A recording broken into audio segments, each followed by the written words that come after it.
Hi everyone and welcome to the Little Bee Podcast. My name is Kirsty. This is episode 29 and for any regular viewers, hi. It's been roughly 2 to 3 months since I last got a podcast out, and to any new viewers, hi. I hope you like what you see.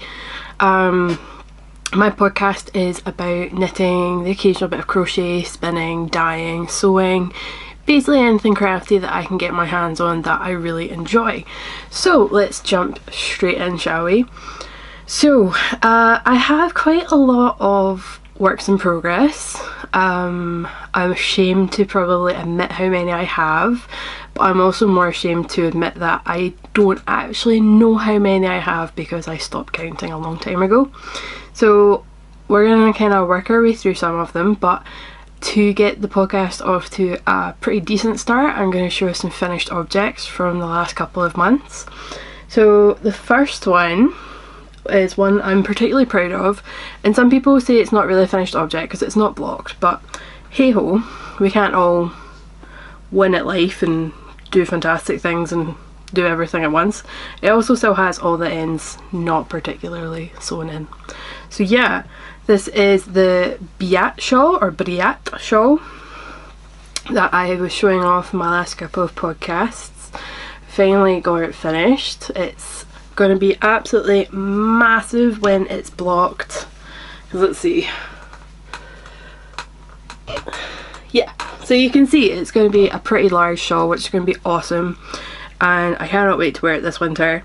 I'm still trying to figure out the best way to get it to sit. I think I'm going to have to do it like that way and wrap it around like that, but I'm not sure. I'll figure it out once it's blocked and I can see the actual size it's going to be, because there's a good amount of stretch in the fabric.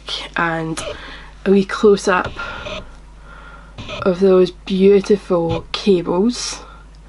Now, I am not good with cables, and I think I did a pretty decent job. To say I'm not good with cables is a bit of an understatement. I don't like cables. I avoid cables like the plague.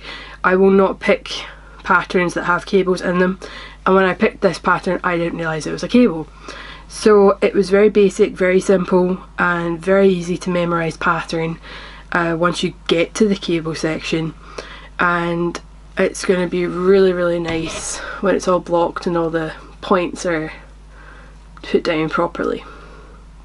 So yeah, that's the first one, the Briat shawl. Second one is just a pair of socks. 2 finished socks that still don't have ends woven in and still have a progress keeper on them. So yeah, you can tell just how like finalised all my stuff is. And the last one is quite an oldie. I was talked about it on a couple of podcasts, but I couldn't give more details. I couldn't really talk more into them. I could just show them off. So now I can talk about them because the public knows. I designed a pattern for the Perth Festival of Yarn magazine that they were doing. So I showed the pattern off. No, I showed the design off, I didn't show the pattern off. So this is the ones I designed. In the pattern they are blue and purple, and these ones are made from alpaca, but the pattern it calls for like 100% wool. So if you want to get a hold of this pattern, you do need to buy the magazine compilation that was put together by the wonderful Eva Christie. So nip on over to the Perth Festival of Yarn website page where you can get all the details. It's £10 for the magazines. There are some amazing designs in there by some amazing designers as well. So it's not like you're just buying one pattern by one person. So let's just see. I can't find it. So if you go into the tickets and pattern collection on their website, it's called With This Skein, and you have designs by Maddie Harvey, John Glenn, that is Bearded Shield, myself, Suzanne, I'm going to absolutely not horrible, I'm going to actually butcher this name and I don't mean to, Bruinski, who is Tall Polish Girl, and Carolyn McPherson as well. So you get a good number of patterns in there for the £10, and you get my pattern, so why not go buy it? So to be honest, that's really all I have finished object wise. I probably have like other things and I've totally forgotten what they are because it's been a really long couple of months, and I'll get into that at the end of the podcast. So I'm just going to jump straight into what I'm working on at the moment. So I do have a half finished object. Now this is a really small sock in my eyes. Like, I'll compare these. So the sock in the background, this one here, this is my sock, this is one I wear, and this sock is from my mum. So my mum has really tiny feet, or more to the point, she has normal sized feet and I just have giant feet. So I'm a UK 9, which I'm pretty sure is like a US 11, which is 44 in euro. Yeah, I think it's a 44 in the EU, an 11 in the US, and a 9 in the UK. So that's like giant feet in my eyes. So to knit a sock like this, you would think they would just rattle really quickly off my needles, but I've like barely done anything on the second one. I'm working on the gusset decreases, and you would think that it would just fly off the needles because it's so small compared to my normal sock, but it's not. And I did have to do the slip stitch heel instead of the fish lips kiss heel, which I'm used to doing. So that was fun to do. So yeah, this is one of my works in progress. It's on this really great knitting caddy, and these are for my mum. Moving on, which one to start with? Can't even remember all the projects I have on the go at the moment. Okay, so I've talked about these in a previous podcast where I decided to do Ellie of Skinder Knits Selbu Mitten Along. So I'm working on, I think it's October, so this is the first one that's finished. And I'm a decent way through the second one. I don't drop all the yarn. So I'm a decent way through the second one. I'm a wee bit behind in the knit along. That's purely just because of personal circumstances. So I'm going to be getting caught up over the next couple of weeks, ready for the next release on the 1st of November.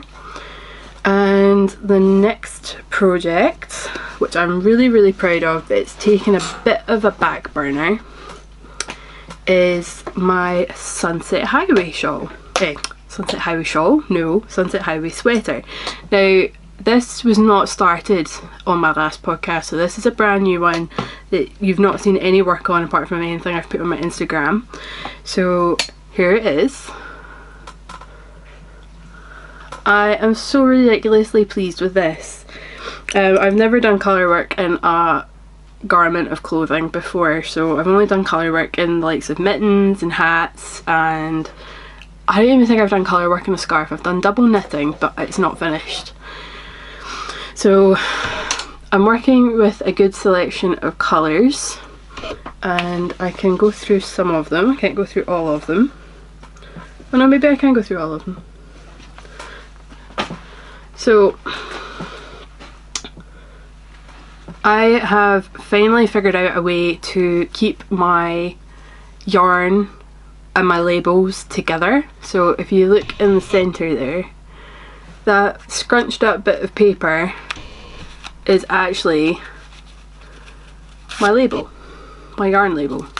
So this is the top part of the sweater, and this is My Mama Knits in the Will of the Wisp colourway, which is of course from Brave, the Disney movie, which I love. So again, that's that colour there. So you just get some really bright pops of kind of turquoisey blue, which I think is really gorgeous. I bought that from my mum and it's a couple of months ago, and I've been looking for the right project to use for it basically. And this one is Madeleine Tosh, which I never thought I would actually get round to using. I've coveted this since I bought it 2 years ago at Edinburgh Yarn Festival. So that's Madeleine Tosh. And then this one I do need to get the label out for again. This one's going to blow the camera to like the colours like crazy. So yeah, it's doing some crazy stuff for the colour. It's a very, very, very bright neon yellowy green, and it is the Uncommon Thread in their Tough Sock, which is 70% Blueface Leicester, 20% nylon, or is 80? Sorry, 80% superwash Blueface Leicester and 20% nylon. And that's that one. And then lastly, the one I'm using for the main rest part of the body is this amazing alpaca by Juniper Moon. So I'm really mixing fibres. So I've got Blueface Leicester, I've got alpaca, what was this one? More Blueface Leicester. I don't want to keep taking the tags out because it messes up the cakes. Because I literally put the tags in the minute the cakes got off my ball winder. So the Madeleine Tosh is superwash merino and nylon, 75-25. So there's a good mix of different fabrics in there. There is your Blueface Leicester, your alpaca and your merino with your nylon.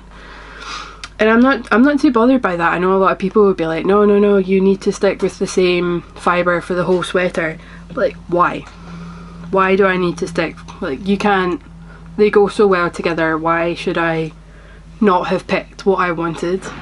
So it's going to be absolutely amazing when it's done. Just set up a wee bit. So, when I picked these colours, it was, I'm not going to say it was really dark outside, but it was certainly kind of late at night that I decided what colours I was going to use. So the green didn't seem as bright at the time, or this yellow didn't seem as bright. So you can imagine, not my horror, I was really pleased when I seen what it was actually going to look like, but you can imagine my surprise when I was outside knitting and I seen the colour. I was like, whoa, that's a lot brighter than it was when I picked it last night. So yeah, wait till morning to pick your colour scheme, people. It's the only thing I can advise. I wouldn't change it. If I knew what I knew now, which is how bright it was, I still probably wouldn't change it, because I am really happy with the selection and how it looks. But it does need to get a wee bit more love. It's just kind of got to the mindless part now where I'm on the 15, I think it's 15 centimetres for the body. So it's a case of, do I work with it and get bored and mindless, or do I pick something else up which is a wee bit more fun? The wee bit more fun tends to always win. That and knitting with alpaca can get very, very warm on my hands. So it's kind of like a toss up between, do I want to have really sweaty hands or do I want to just feel comfortable knitting? The comfortable knitting tends to win out nearly every time. Oh, I've got so many projects on the go. So another one I've got on the go is another jumper. This is just, I don't even know where the pattern is. No, generally don't know where the pattern is. Bummer. So it's just a pattern I bought from a wool shop. It's not like a independent one. I think it's like Stylecraft or something along those lines. So I got a back, so I'm really proud of, and I have a front, which again I'm really proud of. I've never done a jumper that involves seaming, so this is going to be really, really interesting, because the only jumper I have successfully completed for an adult is my Raglan $5 in Paris jumper. which I love, and I really want another one. So this is my first seamed jumper, so it's going to be really interesting, and I'm just thankful that I've got my mum to kind of sit and help me through with it, because there's parts of the pattern where I just don't really understand the technical terms that they're using, and I think that's more because I am so used to like independent like indie designers and stuff like that, and the more common way that knitting terminology is written down. So I've had to ask her help a few times with this sweater, and she's more than happy to help, which I'm really happy for, really thankful for. So that's another one of my works in progress. I have them like dotted everywhere in this house. And oh no!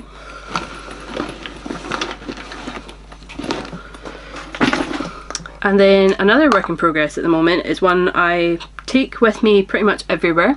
It's the one that's seeing the most love on it recently, which is really weird because I won't give my like constant knitting of my Sunset Highway sweater a lot of love, but I'll give this a lot of love, which is just garter stitch. So I literally just cast on a few stitches, and then I increase at one end and then decrease at the other end on the same row. And then when I'm doing the reverse of that row, I knit all the way and then increase at the end. And it comes out with this great kind of wingspan shape. And the yarn is not like one particular yarn. It's all by the same person, which is the amazing Mothy and the Squid, who you all know and love. But I'm working from one of our, excuse the crinkling. I'm working for one of our mini sets, so I got the Speckled Rainbow mini set when she done a trunk show at the Yarn Cake. So I've been meaning to kind of use up this stash, so I thought what the hey, what better project than to have like a really colourful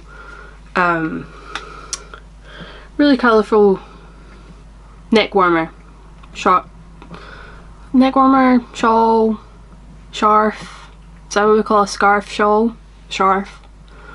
So I've already blended 3 colours together. So this was the first one, which is just blue, and then this is a bluey green, and then this is more of a kind of greeny yellow, and then from there we go into kind of like a lime green, then the yellow, the orange, the pink, the red, the purple, so on and so forth. So I have no desired length for this. I'm just going to use up all the minis and see what size it gets me. I'm pretty sure it's going to be a pretty long scarf though, because it's 20-gram mini skeins, and in those 20 grams like combined I'll get 800 meters, so it's going to become like a pretty decent sized scarf, shawl, scarf, whatever you want to call it. So yeah, that's the one I'm working on the most just now. I'm keeping my yarn because I'm balling them up. I'm just keeping my yarn in a wee cup, which is a lot easier for when you're out and about, because like if you put it on a table and you start using it, it's just going to run all over your table and you're going to lose it. It's going to fall on the floor, it'll pick up dirt, so on and so forth. So I just keep it in that wee cup, and I keep the cup in my bag or on my bedside table, wherever I really need it to be. So let's pause here and start a new clip because my camera cuts out after a while, and I'll be back with you in a second. And we're back. So a lot more to talk about than to show, so if you guys are really only here for the knitting segment, then thank you so much for sticking around. I do have other like works in progress at the moment. Like I'm still doing my squares blanket. I've started another crochet blanket, which is the Yarn Eater pattern on Ravelry, which is really interesting, but like the name states, it does eat a lot of yarn, which is a good thing if you're trying to get through your stash, which I am. So yeah, there's a lot more projects on the go, but I'm not going to dig them all out, but I will take a picture and put them on my Instagram page, which you can find as Little Bee Accessories. That's the one I'm going to start using a lot more. I do have a personal one and I'm going to stop giving that out, purely because I have been going through a bit of a rough time, and that page kind of took a bit of a downer with my mood. So I'm trying to keep the Little Bee Accessories a wee bit more upbeat and to do with my knitting and my crochet and stuff. So yeah, I'm just looking at everything now and I've just made such a mess. So may as well get this cat out of the bag. I cut my hair again, kept it all nice and short. I definitely prefer having shorter hair, although I do miss being able to put my hair up in a ponytail, because if I put my hair up in a ponytail, like, it all falls out and just looks crazy. Right, now let's try and fix the hair. Don't know why I bothered doing that. So yeah, there's a lot that's been going on. There was the Perth Festival of Yarn back in the start of September, which was amazing. I had an absolutely fantastic time. I want to thank everyone that stopped by the stall so much. It was the first time I've been a vendor at a big event like that. My anxiety was like literally up to here, and everyone was just so nice, and everyone that stopped by to have a wee chat, hi, and thank you so much for doing that. It was a great day, an absolutely amazing event. I took Nathan's class on the Saturday, and I've done double knitting before, but I wanted to actually learn the kind of the technique behind it, and some of like the terminology, and like why it's done, how it's done, and so on and so forth. And Nathan was an amazing teacher. He was just so funny, and he was always very, very attentive to like how everyone learns at different speeds, so that was really, really good. And then on the Sunday it was the actual knitting show, and Eva deserves like a huge round of applause for what she done, what she managed to achieve. I was blown away. I've talked about it on podcasts before, but I have social anxiety and I have anxiety in general. So the idea of being in like very closed and like enclosed spaces and cramped spaces with a lot of people around you can become very overwhelming for most people, but especially someone that does suffer from anxiety and social anxiety. So it was amazing to walk into that hall not knowing what I was expecting, to see like everything was laid out amazing, and you're spaced out away from people. Excuse me, not even had any fizzy juice.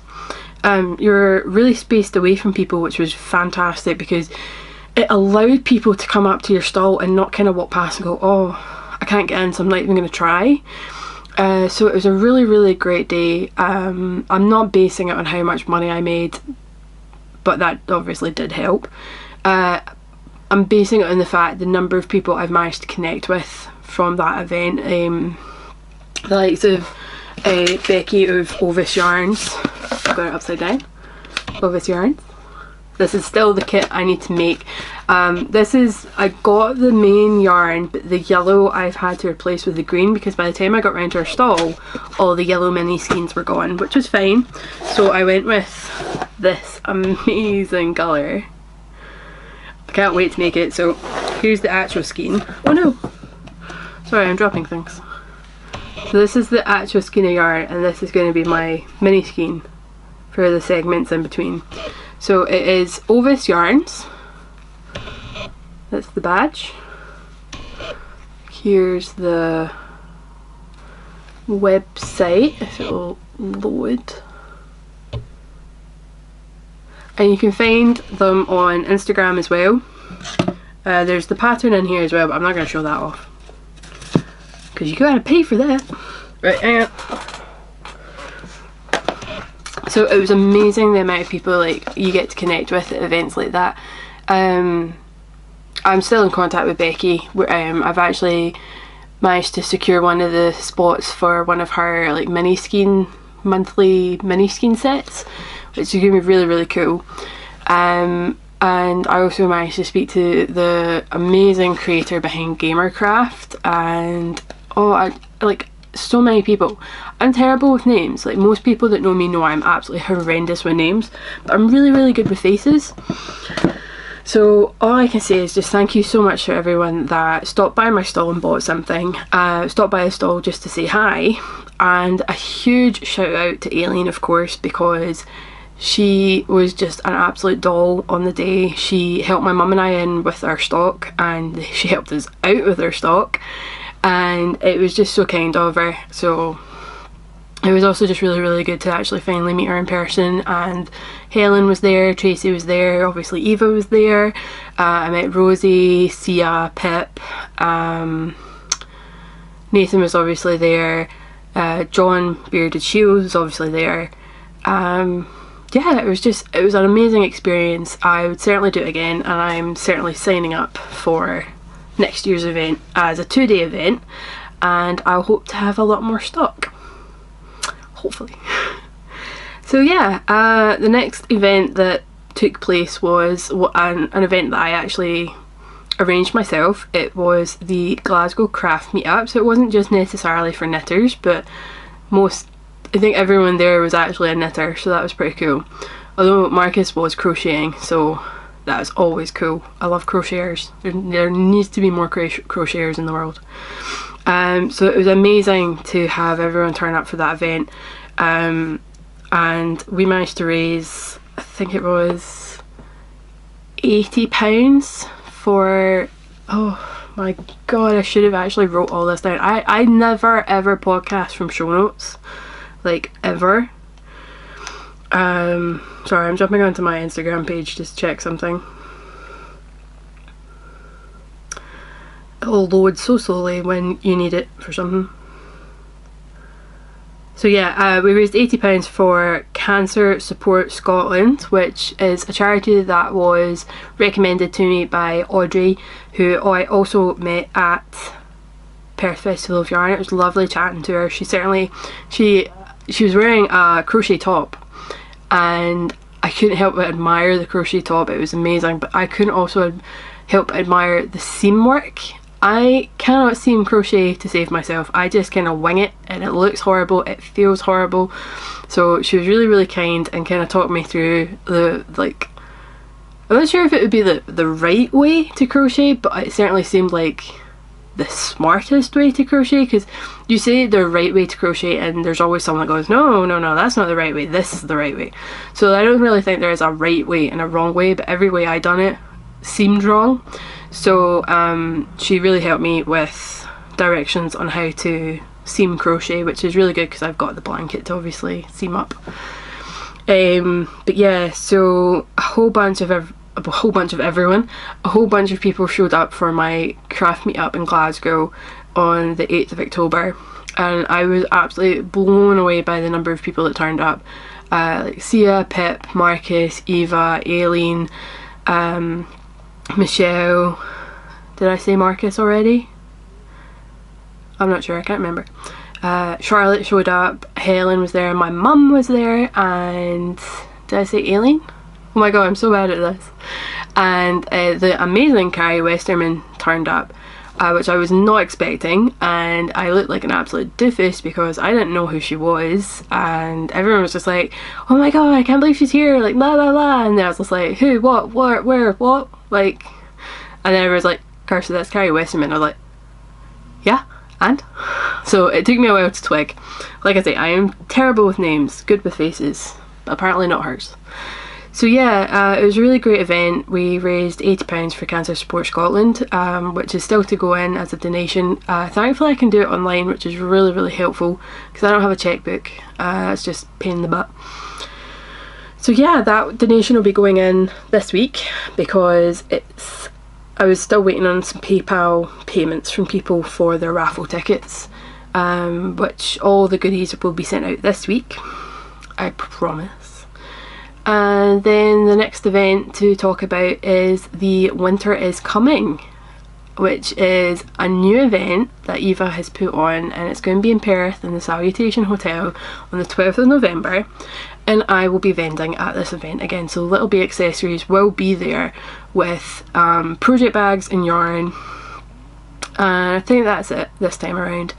And it's going to be a very small event. There's a limited number of tickets. If you're interested, do jump onto the Perth Festival of Yarn website and nab a ticket now, because like I say, it is limited numbers, and there's going to be a few select vendors there. There's a buffet as well, which is catering to all diet requirements, including celiacs and vegan. And yeah, it's going to be an absolutely amazing event. It's certainly going to be a highlight towards my Christmas, and I hope to see you there. Let me know if you're coming in the comments below. I realise as I kind of like settle back, the camera gets darker, and then when I come forward everything kind of brightens up again, so I apologise. I am so out of whack when it comes to podcasters now. So yeah, that's really the most I can talk about for crafty stuff, and probably the only stuff people want to hear about.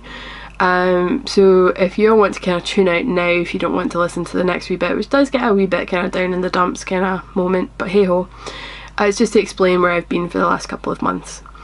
But thank you for watching if you don't want to watch the next wee bit, and I hope to see you again in the next podcast. Hit the thumbs up button if you like, and hit the subscribe button, because the more I get back into this, the more it will start being a wee bit more coherent, and it can only get better.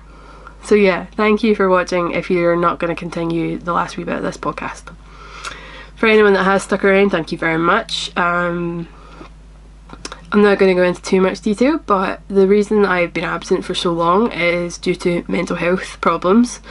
I've been off work for as long as my last podcast was out. My work have been really understanding about it, thankfully. My doctor's been fabulous. So yeah, I've been out of work. You would think, given the fact I've been out of work, I would have a lot more knitting done, but my physiotherapist put me on a 6-week knitting ban, which was not fun, because it turns out I have carpal tunnel in not one but both of my wrists, and I have to wear special splints at night time to help kind of like force my palm open, so that the pressure stops going down my wrist. But there's already been talk of the fact that I will probably need surgery at some point on both wrists, which is not cool. I know the majority of the time when someone gets the surgery, they pretty much go back to normal. They regain full strength in their hands, the full use of their hands, and so on and so forth. But you're still out, like you still can't use your wrists and your hands for, I think it's 6 weeks after, so that would be another 6-week knitting ban. And that would only be on one wrist, because they won't do 2 wrists at the same time.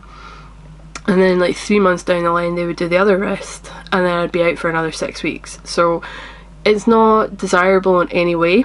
It's certainly not good, but I know carpal tunnel is not the end of the world before everyone kind of jumps down my throat and says, oh, there's so much worse, like blah blah blah. This last segment's probably going to get a bit sweary, so if you're still tuning in and you have kids around you, please turn the podcast off and watch later on when the little ears are not around. I have, like I say, I've had some mental health problems. I've been feeling utterly crap, and I could have got a lot more crafting done, I could have got a lot more knitting done, but I didn't want to. I wanted to kind of put myself first. I have taken time to rest and recuperate. There's some days I just sit and I don't do anything. I can sit on my phone for a couple hours, I can sit watching Netflix for a few more hours and do absolutely nothing with my hands. I have read a book, like finished reading a book, I don't really know how you pronounce it properly, but it's by Cecilia Ahern, and it was Lyrebird, which is a really, really good book. I highly recommend it to anyone, especially if you are a Cecilia Ahern fan, which I am. I love her work. I've been reading her books for a few years now. Can't recommend them enough. I have a few other books I want to get reading. Dead Women Walking and... sorry, I'm just moving stuff to read the title. The Little Tea Shop of Lost and Found. So I do have some other books I want to read. There's some movies and stuff I'm watching, like working my way through on Netflix at the moment. I've just started watching The Returned on Netflix. I think there's only 1 season out, but it's like people that come back from the dead but didn't realise they died. In no way, in absolutely no way is this anything to do with zombies. Like, they are proper, like, human beings, flesh and blood, and no zombies. Like, I don't like zombies. But yeah, I've literally just been trying to get through each day as it comes, and a lot of people don't really give a fuck, and that's cool, but I'm really, really glad for the people that have kind of stuck around and send the odd message of support and stuff just to let them know they're thinking about me and they hope I'm okay. So that's as much as I'm going to get into like why I've been gone recently. But here on in should hopefully be back to normal. I go back to work on the 6th of November, so I've still got just under 2 weeks left, and it's just trying to get back into routine, trying not to oversleep. So I set an alarm every morning, and I try to go to bed at the same time every night so that I'm still in some form of routine mode. But I don't expect you guys to understand unless you've been in that situation or you know somebody that's been in that situation. But the reason I want to bring this up is just because you can be as happy looking as you want, and you can fool a lot of people. I've fooled a lot of people in my work, and I managed to put on a big fake smile for months and months and months, and no one suspected a thing. It's just how it goes. You can be the absolute mastermind behind your own pain, and you don't know who's suffering and who's not suffering. So the reason I talk about this openly is in the hopes that by me being able to talk about it openly, it will allow more people to talk about it more openly, and it could help you spot somebody that just needs that outreach of going, are you okay? And just letting them know that you're there, because it can mean the world to somebody that's in a really shitty mental place. I won't tell you how low mine got, because that's a very personal, very, very, very, very, very personal point. But if you spot someone that may not be doing very well, just outreach to them and let them know you're there and that you're thinking of them and that you want them to be okay. But don't be a dick about it. Don't ever say, oh, you'll get over it, like snap out of it, etc, etc. Be kind. Treat them the way you would want to be treated, because at the end of the day, your compassion can save somebody's life. And that got really deep, so we're going to end the podcast right here. If you want to find me on Ravelry, you can find me as little-b. I'll put all this in the down bar. You can find me on Instagram as littlebccessories. I'm no longer giving out the personal one, but for anyone that's smart enough or whatever, you can go on to previous episodes and find it from there. So yeah, hopefully this will be the start of a new beginning in a sense, and I'll get cheerier from here on in instead of like depressing and sad. So I'm away to edit this video. I'm also away to put a few more rows onto my scarf. I really want to get into the next colour. I really love the transition between colours.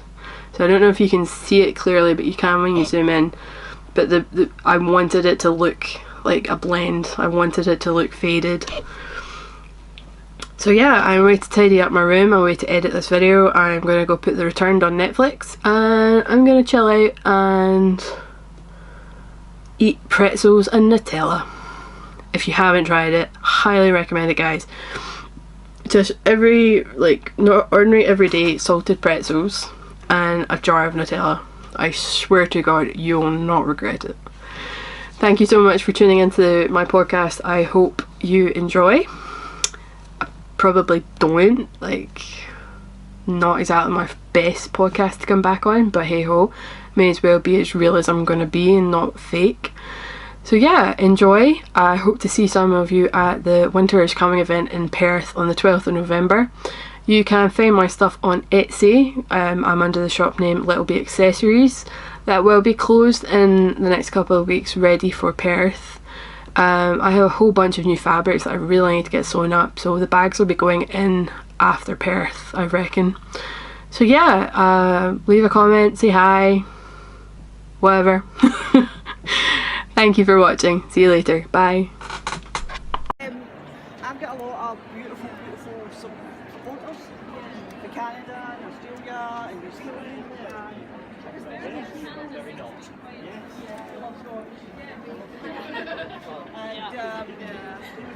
So guys, we're at Perth Festival of Yarn. If you are unaware of this event, and it is an absolutely busy day here today. It's fabulous. The director, Eva Christie, deserves a huge round of applause for putting this together. Look how many people she brought together in the name of craft. Isn't it amazing? Absolutely amazing. And for anyone remotely curious, let me see, that's my stall right there. Right, okay, so we're gonna meet some more podcasters. This is, introduce yourself please. It's Bright966. And your real name. Oh, really? Helen. Thank you very much. I'm Rosie of Pixel Lanterns. Thank you very much. I'm Sia, and this is Pip, and we're from Tipsy Knits. They come together as a pair. And over here we have John and Nathan. Who's the other person? I don't know who it is. Okay.